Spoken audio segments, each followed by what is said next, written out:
Narsisisme. Mari kita beralih ke jenis pertama, yaitu orang-orang narsisistik. Ketika berurusan dengan individu narsisistik, para Stoik akan mengingatkan kita bahwa pentingnya untuk tidak membiarkan perilaku orang lain memengaruhi kedamaian batin kita. Berlatih bersikap acuh terhadap tindakan egois memungkinkan kita untuk menjaga kedamaian mental kita di tengah-tengah kesombongan mereka. Pikirkanlah, jika seseorang selalu berbicara tentang dirinya sendiri dan hampir tidak peduli pada orang lain, sulit untuk percaya kepada mereka karena mereka hanya memiliki perhatian untuk diri mereka sendiri dan secara konsisten memprioritaskan kebutuhan mereka sendiri. Tidak peduli siapa mereka, Anda tidak dapat percaya pada orang-orang narsisistik karena mereka meninggikan citra diri mereka menjadi hal yang paling penting di dunia. Mereka tidak ingin ada yang lebih baik atau setara dengan mereka. Mereka adalah tipe orang yang akan melakukan apa saja untuk meningkatkan citra diri mereka, dan tindakan kompulsif untuk menginginkan dan mengagumi diri mereka sendiri sangat berbahaya, karena tidak mungkin untuk mengetahui apa yang bisa dilakukan oleh orang tersebut untuk menjaga citra yang diinginkannya. Umumnya, mereka adalah jenis individu yang menyalahkan orang lain atas kesalahan mereka sendiri. Oleh karena itu, jangan percayai orang yang berbicara secara berlebihan tentang diri mereka sendiri dan hanya berusaha untuk memaksakan pendapat mereka pada orang lain tanpa mau mendengarkan. Karena individu-individu ini dapat merugikan Anda kapan saja untuk mencapai tujuan mereka. Gosip. Jenis orang kedua adalah si pembicara. Stoikisme juga mengajarkan kita bagaimana menghadapi gosip dan kata-kata yang menyakitkan dari orang lain. Para Stoik menekankan perlunya untuk tidak memberikan kekuatan pada pendapat orang lain tentang kita. Jika seseorang membocorkan rahasia atau membagikan informasi tentang orang lain, sangat mungkin bahwa orang yang sama akan melakukan hal yang serupa pada kita, menggosip tentang hidup Anda di belakang Anda. Percayalah, hal seperti ini akan terjadi ketika seseorang menggosip.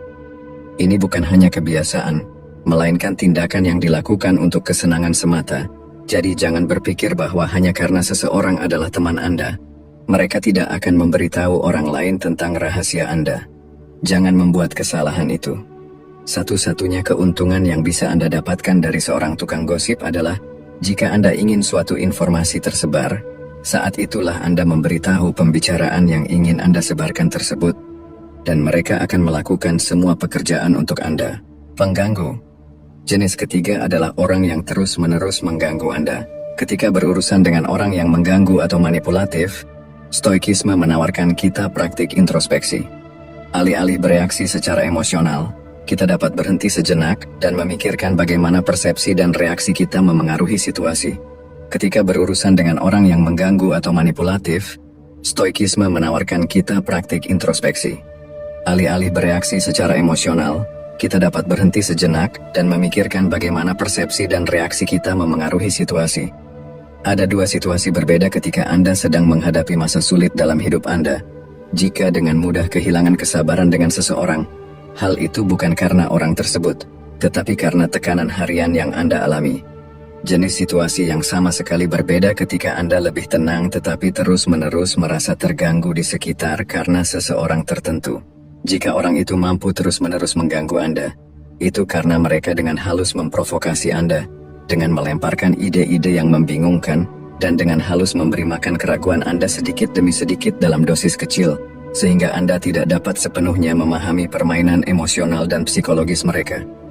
Percayalah, ada orang yang bertindak seperti ini untuk kesenangan semata. Oleh karena itu, berhati-hatilah terhadap permainan kecil yang halus ini.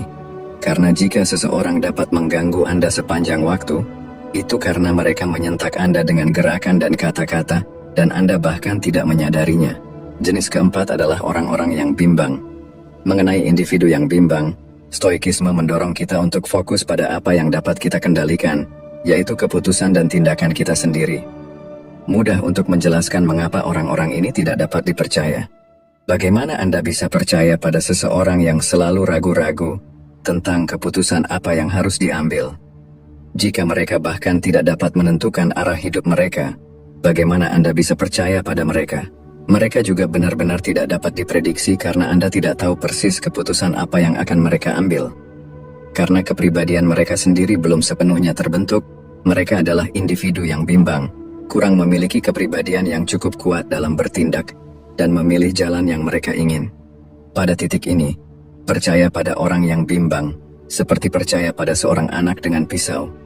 Anda tidak tahu apa yang akan mereka lakukan ketika Anda tidak ada di sekitar. Jenis kelima adalah individu yang berdua wajah. Mengenai orang-orang yang memiliki dua wajah, Stoikisme menasihatkan untuk berhati-hati.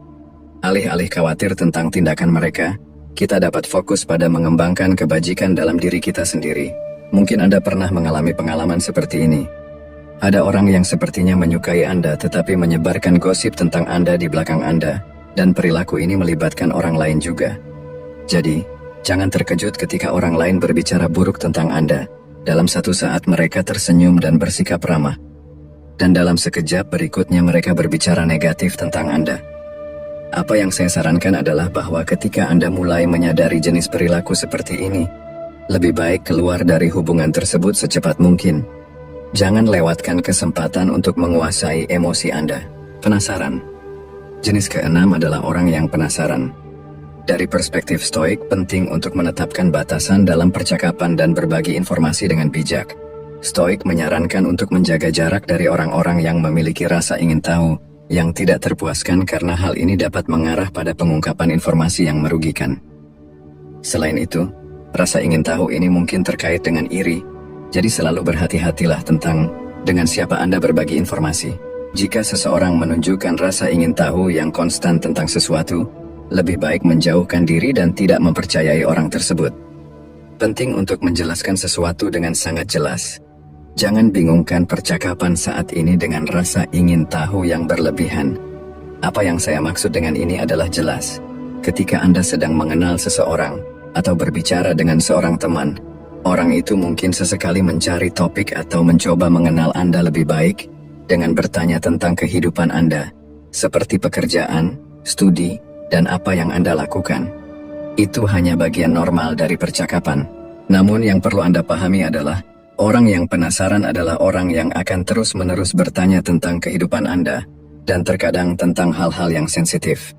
Sebagai contoh, orang tersebut mungkin bertanya tentang gaji Anda, hal yang sudah agak aneh untuk ditanyakan.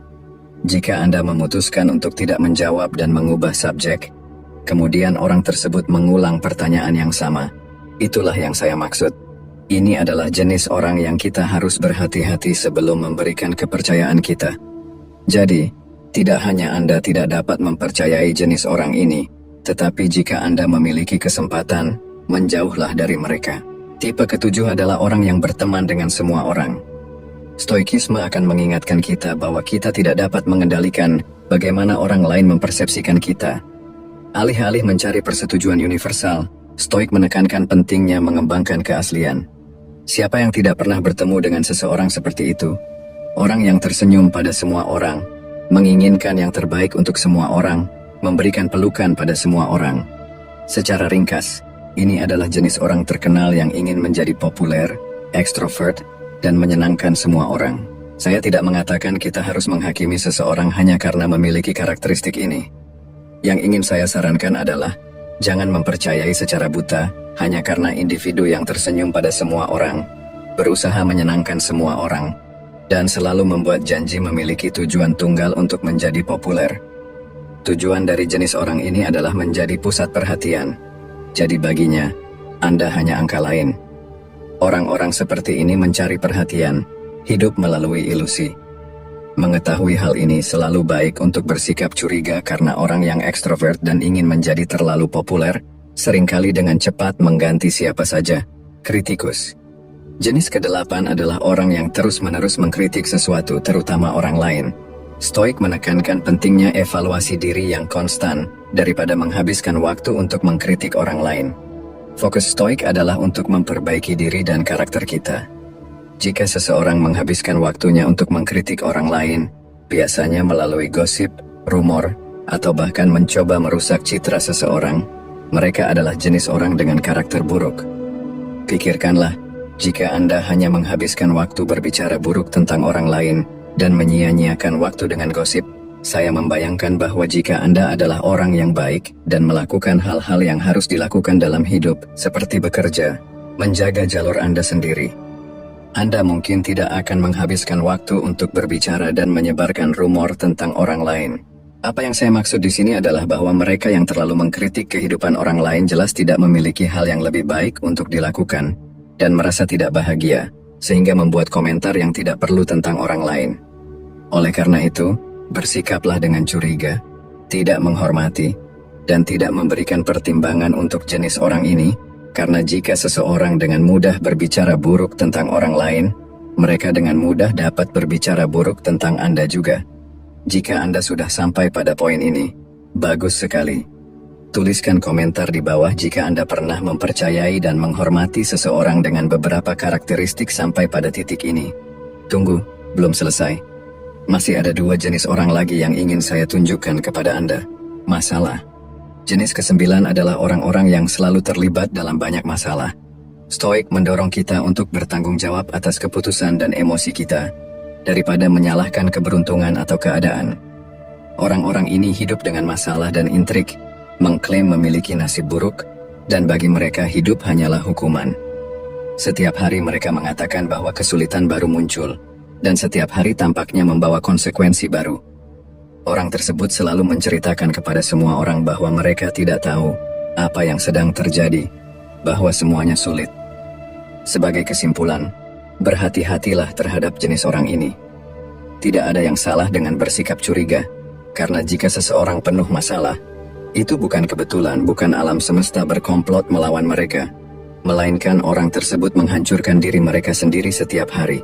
Mereka mungkin membuat keputusan buruk, tidak belajar dari kesalahan mereka, dan kemungkinan besar tidak mengendalikan emosi mereka sendiri.